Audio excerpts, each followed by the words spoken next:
This is a summary, really, of what happens after the Commonwealth. The most important dates really are in 1967, there is a referendum that takes place on the island.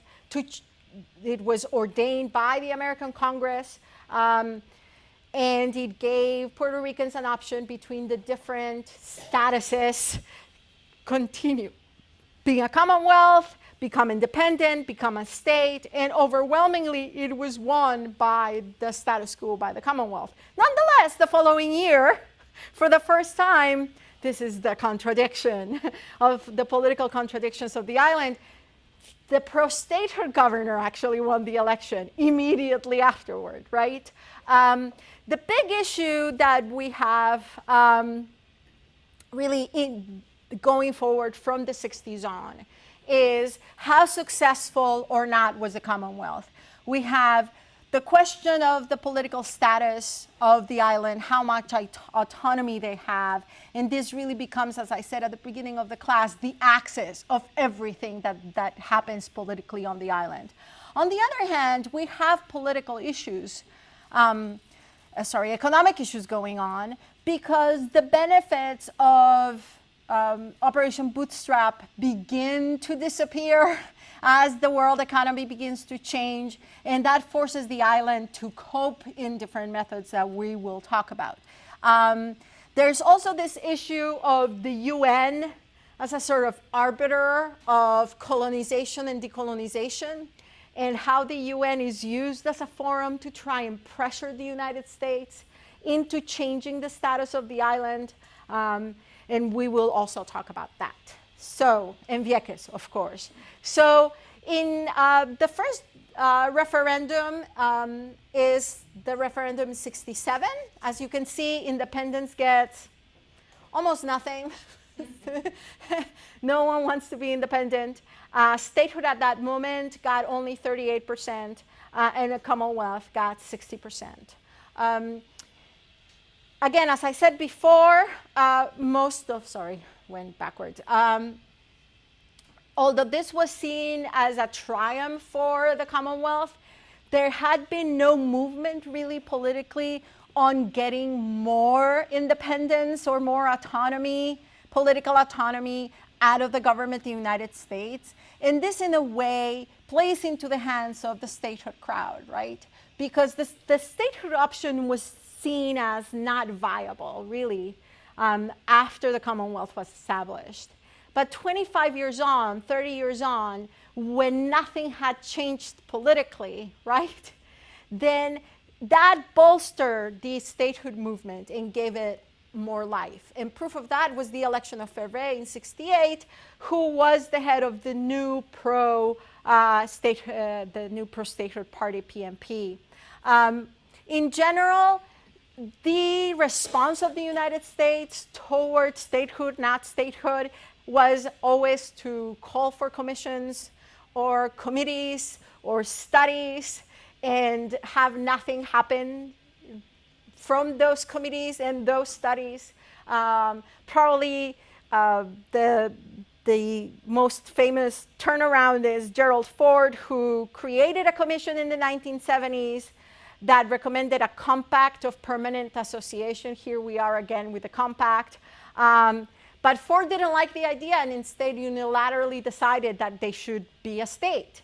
And this is important. This was offensive to Puerto Ricans when Ford did this, because for them, one of the understandings after the Commonwealth agreement was signed was that whatever the understanding was of the compact, the not compact, the autonomy, the not autonomy, the one thing the Puerto Ricans thought Americans understood was that nothing should be done unilaterally.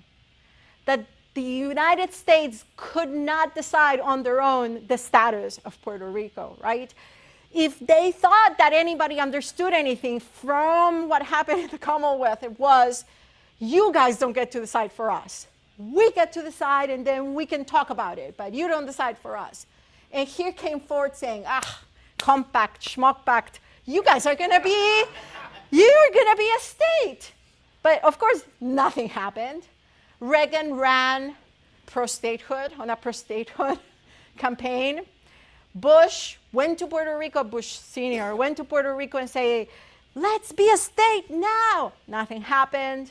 And fast forward 20 years, nothing has happened, right? So all these studies, all these commissions, all these attempts, and in the end, from the side of the United States, there has been no consensus on what to do with Puerto Rico, right?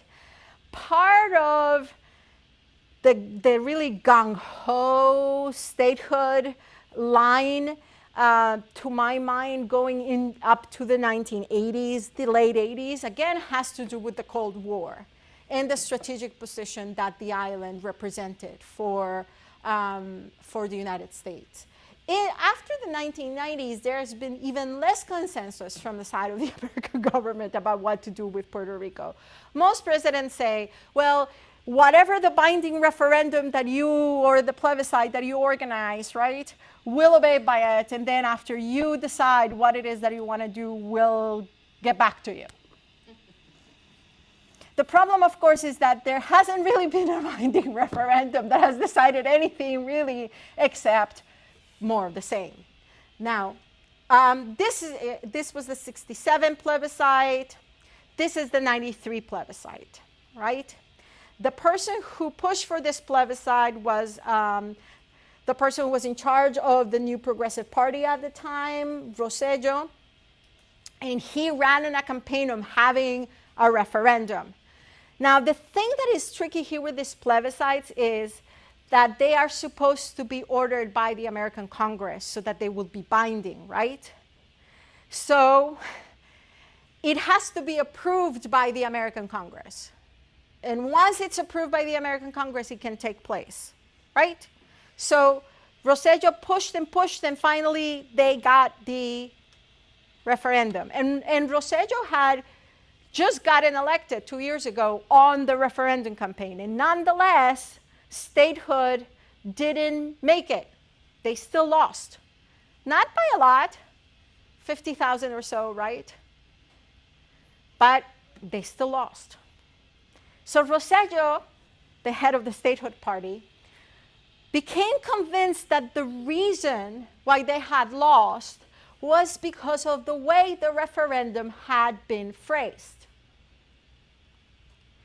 And how had the referendum been phrased?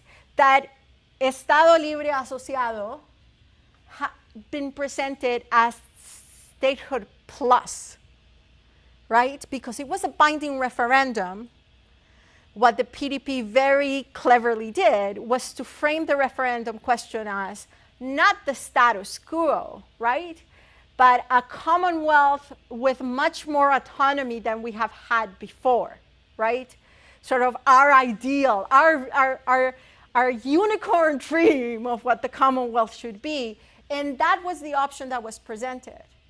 So for the next referendum, which Rosselló insisted they were going to have right away again, he presented a completely different choice.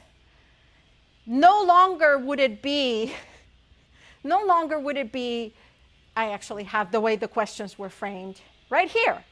No longer would it be just Commonwealth Plus. He would frame it as a very limited kind of Commonwealth. So they couldn't be tricked anymore, right? So unfortunately, the Congress, the United States Congress, didn't approve the referendum in '98. So he decided to just go for a local referendum that would have no binding force on the United States government. So Commonwealth wasn't really presented. It was presented in this way, and the result was that statehood still didn't win, because who won? None of the above.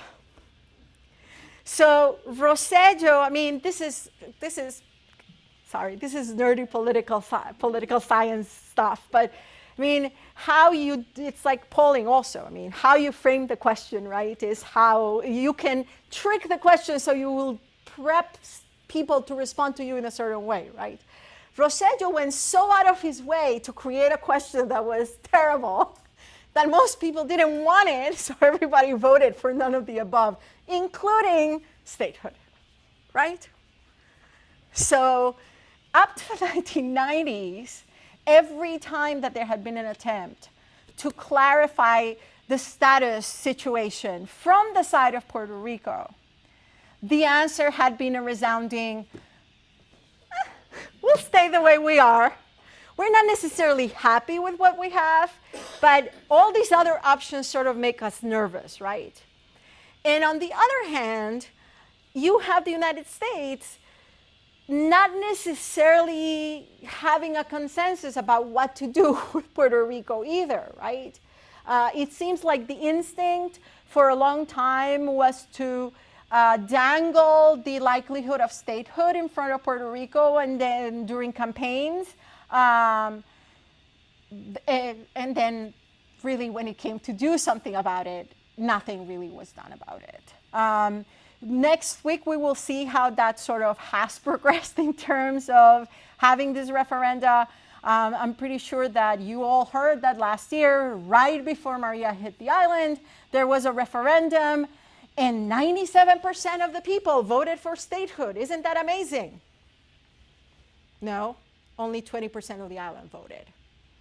Because most of the people who chose none of the above or independence or something else boycotted the referendum. So of course, all those people who showed up were the people who were already in this group. And we'll look at that into more detail. But in general, the island has been, if you didn't get a chance to read the Rios Monge chapter on how the island has been fractured, and this book is from the 90s and it still diagnoses the political positions of the island exactly. It's so fractured, they can't really come together for one position or another. And there are groups who believe that the benefits of being a state will solve all the problems, right? And then there are those who think being independent is the thing that we most want. And in the middle, there is this big group of people who understand that their condition is not ideal, but they are afraid that if they become independent, they will suffer all the problems that the Caribbean neighbors suffer, right? And if they become a state, they will still be treated as second-class citizens by the federal government. The big question mark right now is if what happened during Maria has changed that equation, right? Because you had the biggest wave of migration from Puerto Rico to the United States since Operation Bootstrap. That migration had begun even before because of the economic crisis. And that might change the political dynamic. We also have abandoned that big group of New Yorkers that I spoke about last week. We will revisit them next week because they are very important in the dynamic of how to solve the Puerto Rican crisis, both the economic crisis and what happened after Maria. They were essential in getting attention to the issue and advocating for the island. I also wanted to talk about the issue on the UN. As I said, I think I mentioned this briefly last week. In 1953, right after Puerto Rico became a Commonwealth, there was this strange dance, political dance, by which Muñoz Marín sent a letter to the UN, an official letter to the UN with a copy to the president, saying, you shouldn't report on Puerto Rico as a colonial entity. And the reason they did that was because there was a committee on decolonization. There were a bunch of colonies around the world, and the UN was supposed to address what would happen in those colonies and guarantee that they were being treated fairly. And because Puerto Rico was a colony, right? The UN was going to proceed on requiring the United States government to furnish documentation about what was happening on the island. The freshly elected, directly elected governor of Puerto Rico sent a letter to the UN saying, no, we're no longer a colony, we're a Commonwealth. You don't need to report on us. And since then, since that moment, the UN said, oh, well, if you're no longer a colony and you say you're no longer a colony, we won't report on you. nonetheless, around the mid-1960s, the Cuban delegation to the UN, which were trolls par excellence, and also at the instigation of the nationalist political party in Puerto Rico, began to push for the inclusion of Puerto Rico on the colonial agenda. And they would do it every year, right? They would stand up and say, this is a colony, you have to include it, and then there would be some dancing around the question and nothing would happen. And this continued to happen. In 1972, it happens more forcefully again. And it is important to note that until 1978, the only party that participated and testified in any way in this sort of decolonization committee were the nationalists, the Puerto Rican nationalists. They would go and testify about how Puerto Rico was a colony to try and force the United States into changing the status of the island, right? After 1978, all the parties, all the political parties, the Commonwealth Party, the Statehood Party, the Nationalist Party, they all began to push the colonial issue, which was a surprise. Rosselló, the big guy who pushed for the statehood referendum, right? In 1989, he went to the UN and testified how Puerto Rico was a colony. And again, this is, remember when I did the whole left-right thing, right, at the beginning of the class, and I said, you can't put these parties on the left-right continuum the way we do in the United States. This is probably the best example, right? Because Rosselló's party is really, in mindset, mostly Republican. But nonetheless, because he believes in statehood, he feels that as long as statehood is not given to Puerto Rico by the United States, they are being regarded as a colony. So he went to the UN and testified and said, Puerto Rico is still a colony. Until the United States doesn't give us statehood, we are a colony. So you can see how that the forum of the UN became a way of pressuring the government of the United States into responding to the different positions that the political parties in Puerto Rico had. Probably the biggest thing that happened in the 1980s in regards to this was when in 1982, the Decolonization Committee finally succeeded in putting Puerto Rico on the agenda. And there was a vote. And Reagan, through Jeane Kirkpatrick, who was his ambassador, actually achieved what they regarded as a major triumph, which was to defeat the motion of naming Puerto Rico as a colony. But all of this was happening in the context of the militarization of the Caribbean because of the Cold War and the vision of the Reagan administration that the Cold War was heating up in Central America and the Caribbean, and that Puerto Rico was going to be the center from which they would launch all their operations. Any questions? Yes, Al. I think the whole issue from the U.S. standpoint, I think of the U.S. senators looking at that and looking at the balance. No way will they take 2 senators added to the thing.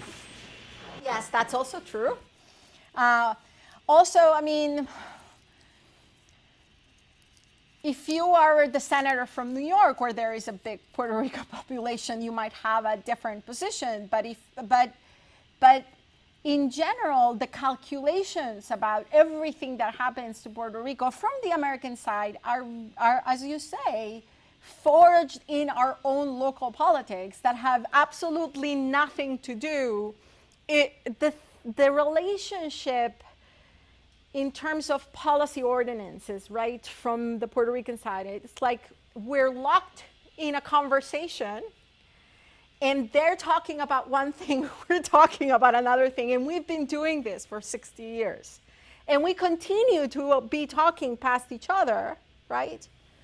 But there is no willingness on either side to actually make sure that the conversation meets up, because that would be doing away with the illusions that have maintained the politics of the island, and from our side, the illusion that Puerto Rico really is part of the United States in some way, right? And not regarded as a colony. But when the rubber hits the road in terms of economics or other things, the relationship is always one of sort of imposing the policy will of the United States onto Puerto Rico. So in terms of economics, after Operation Bootstrap in the 1970s, there had been some success. It was clear that there had been some success. There had been investment. But most of this success, of course, hinged on that out-migration that I talked about in the 1950s. And as the US economy became more open to imports from other countries, the advantage that Puerto Rico had held in the US market began to fade. We also have at this time the rise of the Southeast Asian economies, and they became a very strong competition for Puerto Rico. The increasing mobility of capital also began to have negative effects on Puerto Rico at this time. So since those setbacks, Puerto Rico was constantly in search of an economic model to replace Operation Bootstrap.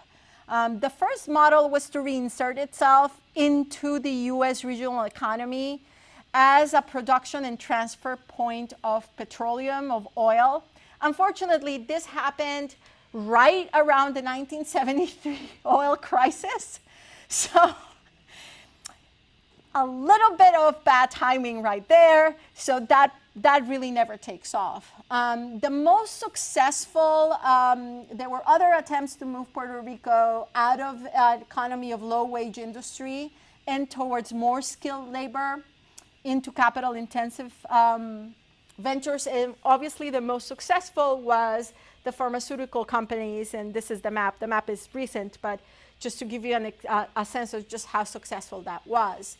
However, increasingly, Puerto Rico's economy was based on US tax code concessions, right, 936, and federal subsidies. Federal transfer of payments totaled $5.8 billion in 1985 and represented more than 1/3 of the island's gross national product. So two models really emerge during this period, and one has to do with the Caribbean Basin Initiative that I talked about earlier today, and that Sutton, in the book on Puerto Rican foreign policy, touts as a success of reinvention by the Puerto Rican political class. And it was to generate a new role for Puerto Rico in the service, finance, and trade sectors, as I said, serving as an intermediary for the new countries of the free trade zone. And they were successful to some extent doing that. The other model, this is where it gets very interesting. The other model was, given that the Cold War was now at a boil, and Central America was the place where it was at a boil, and Puerto Rico was right in front of it, very near. It was to use the Defense Department investment on the island as a lever for more investment, specifically contracting for the island for DoD contracts, right? So it wouldn't be just that Puerto Rico would be a military base, it would have all these military bases, but that contracts that were usually awarded to American companies, basic production, shoes or whatever, that they would be given to Puerto Rican firms instead. And the program would be crafted to send those contracts to the island as a development model. And if you want to guess who was, before we move on, and you can see how money began to increase, military aid, as the Cold War in the 80s began to heat up, you can begin to see how much more money was being sent to these countries, specifically to Puerto Rico. By 1986, the money had tripled, right? Military investment, military aid coming from the United States to Puerto Rico, because Puerto Rico was seen as a linchpin for US foreign policy. And the other thing was that all those bases that were in Panama, right? What happened in 79? 1979, Carter Torrijos was signed that guaranteed that the canal would return to Panamanian hands. Americans had to plan ahead. That meant that all the military bases and everything that existed in Panama would have to shift, including the infamous School of the Americas, which was this military school that trained military officers all throughout Latin America to fight the Cold War, and which many people associate with human rights abuses. One of the candidates for the move of the School of the Americas was Florida, but then they began to investigate if it could be moved to Puerto Rico. Many bases, many exercises, things that had been happening in Panama began to shift towards Puerto Rico. So given that all of that was happening, it was sort of piggybacking on that shift, right, of American forces toward Puerto Rico and saying, well, if you're already here, why don't you send some military contracts our way? And that way the economy of the island will prosper and make your stay here more secure, because we will be less liable to become communist if our economy is doing well, right? So the program was seen as a way for the department, this was sort of the PR campaign, the DOD, to take responsibility for their presence on the island. The military presence of the island had always been uncomfortable, most notably on the islands around Puerto Rico, Vieques and Culebra. And wouldn't you know it that the program got tested in Vieques? That's where it starts. In October of 1983, the Navy and the Commonwealth signed a formal accord. This accord recognized the importance of Vieques to national security policy and gave the Navy the right to conduct prompt and sustaining operations as a result of events in the Caribbean and Central America. In exchange, the Navy made specific commitments to help develop the economy and improve the environmental conditions of the island, which was one of the constant complaints, specifically fishermen, who felt that the constant bombing runs, you would think it would affect the fish. The constant bombing runs in Vieques were affecting the ecology of the island. So this accord gave the Navy more power to do more exercises in exchange for economic investment and more careful consideration of the conditions of the island. This was both understood to be as a sort of PR campaign to be in better relations with the groups in Vieques who were against the presence of the Navy in Vieques, both in Vieques and Culebra. But we cannot underestimate that the reason that this was done was not only because they were trying to ingratiate themselves to these groups in the island, but because there had been a change of strategy during the Cold War about the role that Puerto Rico was going to play in our national security, and as a way of guaranteeing the presence on the Navy in unhindered presence on the Navy in Puerto Rico. The thing that is interesting is that the presence of the Navy in Puerto Rico became such an irritant to the local population that it was the only time that Puerto Rican forces from any of these political parties came together on an issue that didn't have anything to do with status of the island and managed to defeat the US government. In 2003, the Navy abandoned Vieques, right? And they abandoned it because there had been a campaign since 1999, which I'm going to talk about in a minute, of resistance against the presence of the Navy and the constant bombing runs and the effects it was having on the island.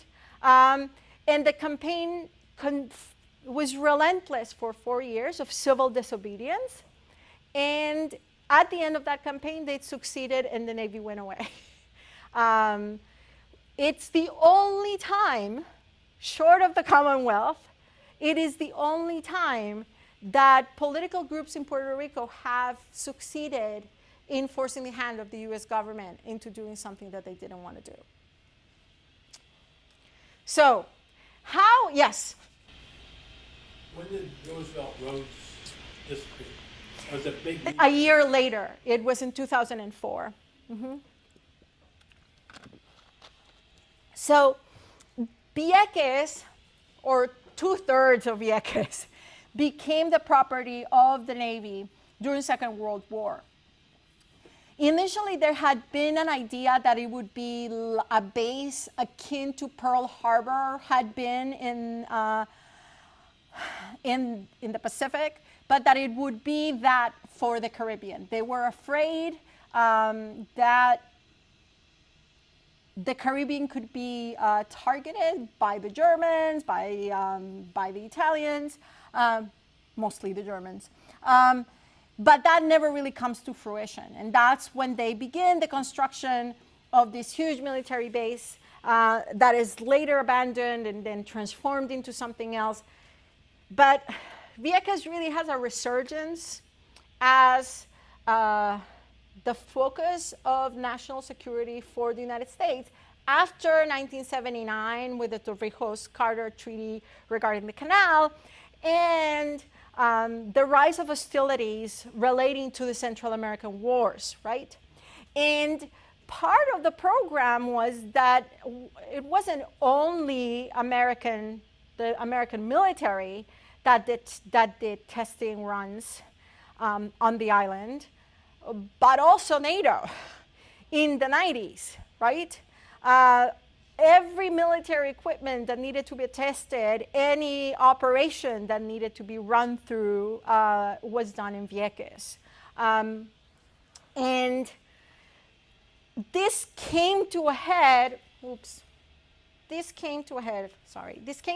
protests really come to a head in 1999 when David Sanes, who was a civilian employee on the military base, was killed by a jet bomb that the Navy said was misfired. Sanes had been working as a security guard on the Navy base. And a very popular campaign of civil disobedience began. The fishermen would stand in front of the bombing runs on the water.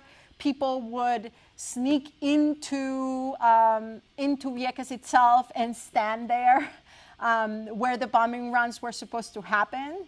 And this continued to escalate. It became, songs were written about it, actors went to Vieques, New York politicians went to Vieques, one of the Kennedys went to Vieques, I can't remember which all of them went to Vieques, but it really became probably the most relentless and successful campaign of civil disobedience against the United States. If you see videos, which we will see, of Vieques today, it is sold really as a tourist paradise where people go to enjoy themselves, and it has been sold in this way.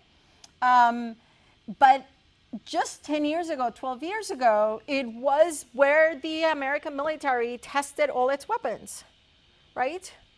And the only reason that came to an end was, again, let's go back to what I said before, the consideration that the Cold War had come to an end in some ways. So testing military equipment in Vieques was no longer as relevant since we were already running 2 wars, one in Afghanistan and one in Iraq, and that was a lot of testing.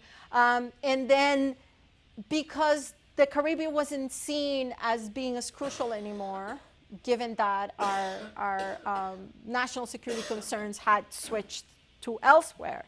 But also because Puerto Ricans finally rallied that, remember that dislocation, this allocation of voices, the segregation of voices around the issue of the status of Puerto Rico. When it came to Vieques, all this division had no bearing, right? Because it was about territory that had been expropriated from people in the 1940s, that was used for military testing, that had effects on the natural sustainability of the island and the water around the island, and the lives of the people who live there and work there. So a coalition of forces, political forces that wouldn't have necessarily worked together, ended up working together. I had sent you this documentary by Journeyman Documentaries, I think it is. It's a documentary from 2003. I think it was done by an Australian news channel. And it is interesting that most of the discussion coming from the United States side about Vieques, hinge on the idea that Puerto Rico would be punished by the United States if they forced the Navy out of Vieques. And if you hear, I'll make sure to relink it for you. It was in the syllabus. But there is a not subtle threat that if the Navy was kicked out of Vieques, all of the money that came to Puerto Rico from the Army, from the military, would be taken away, right? This, in the context of already Section 936 having been abrogated, was a threat of economic collapse. And it is true, a lot of people argued that if you were going to take money from the American military, you had to put up with the bombing raids. That was a line that was taken by those who argued that the bombing should continue in Vieques. But in the end, the Army, the Navy gave up and they left in 2003. But the threat, again, as I said a little while ago, when the rubber hits the road, the position of the federal government has always been towards Puerto Rico to treat it as if it's a colony that needs to be told what is going to happen to them. And in the context of Vieques, that was the position of the federal government until the Navy decided that it wasn't worth the trouble they were having, PR-wise, to do this, given that they already had all of this deployment in theater, and doing those bombing runs really wasn't worth it anymore. People now go to Vieques for tourism. They don't associate, if they don't know the history of Vieques, they don't associate Vieques with the bombing runs, with the protest movement. They see it just as another tourist destination on the island.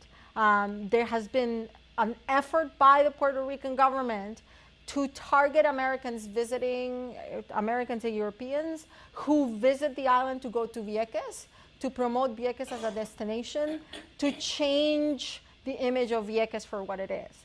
There is, behind all this PR to attract it, to redevelop it, there are a couple of lawsuits that are going on from the people who live in Vieques against the Navy. There have been public health studies done about the higher incidence of cancer, the accumulation of metals. A lot of the bombs that didn't explode or are in the water around Vieques. And all of the exploding ordnance for 60 years left a mark in Vieques. Studies about the level of mercury in the water, the level of lead in the island have shown worrisome numbers. So this, yeah, exactly. I mean, when I first saw that video, the first thing I thought was, oh my God, what crazy thing is living under the water in Vieques? But it turns out that it's actually not a crazy thing. It's bioluminescence. But this lawsuit hasn't prospered a lot. The American federal government put out a report, I want to say that it was in 2014 or 2013, saying that there was no proof that there was a connection between the presence of all the ordnance and the explosive ordnance and all the testing that had been done in any medical issue on the island. But as health professionals keep saying, at this point, proving the connection is not the issue, is that Vieques, because it's such a poor community, that has no hospital, has only a clinic, very little health services, and the people on the island have an incidence of illness that is much higher than the rest of Puerto Rico, and if they want to be treated, they need to travel constantly to the main island for that treatment. And the local government cannot help them with their care, which is why these two lawsuits have been presented. I don't know that they have prospered. The last I saw from a year ago, it was that slowly making its way through the positions. So the last thing I wanted to talk about, which we already addressed a little bit, was the doing away with Section 936 of the Internal Revenue Code. And to answer your question, it was a 10-year phase-out. It wasn't overnight. But still, that 10-year phase-out, the reason why the economic catastrophe that befell Puerto Rico begins in 2006 because this ended in 2005. And the minute this ended, the whatever basis for the economic numbers that Puerto Rico had since Operation Bootstrap went poof. And that's when the economic crisis begins. We will see what the milestones of that economic crisis were, and what positions the different parties on the island took regarding that economic crisis, and how it might or not have reshuffled the alignment of the parties regarding the status of the island. As I said, since Operation Bootstrap, there had not been a wave of out-migration from Puerto Rico like the one that we began to see after 2006. The numbers are comparable. Remember that back then, Puerto Rico went from having 10 or 20,000 Puerto Ricans in New York in the 1920s to over 500,000 in the 1950s. And we've seen comparable numbers, first because of the economic crisis and then after Maria. And the fact that nothing has returned to normal in Puerto Rico since Maria probably points to the people who came here after Maria not returning until the situation is somewhat more stable back there. Again, for next week, I want to talk about how we got to the economic crisis, what steps were taken. I want to talk about Maria and how the political process has progressed or not because of these two crises. And if we're standing in the same division that we have seen really since the Spanish period, right? About how to resolve the status of the island. Do you want to be independent? Do you want to be a state? Do you want to continue as you are? And I think that we haven't done that. I think we should do is to look at what the effects of each policy decision would be for the island, what the pros and cons are. I'll make up a table and we'll examine that. Any questions? Yes, Al? We talk about all the good things Wall Street did for the island. Yes, of course. When we talk about the debt crisis, we will talk about that. It is important to note that just last week, the big thing that Promesa, which is the bill that was passed in 2016 to address the debt crisis in Puerto Rico, it was very contentious. It was a lot of negotiation. It took Congress about a year to get it through. And though most people who wanted the Congress to do something weren't happy with Promesa, the one thing everybody agreed was that the fact that Promesa held the hedge fund holders of bonds in a box until Puerto Rico resolved its economic situation, it was the only thing everybody agreed was good. No one agreed about anything else on the bill, but they agreed on that. Last week, a judge in one of the circuit courts said that that part of Promesa was illegal. So that was thrown out. And now all the bondholders can go to Puerto Rico and claim their piece of flesh. So I'm sure that this is going to continue to be argued in the federal court system, and it will probably end up at the Supreme Court, which will be a revisiting of the insular cases that I mentioned the first week and last week, because they usually tend to favor the bondholders instead of the island. All right, guys, see you next week.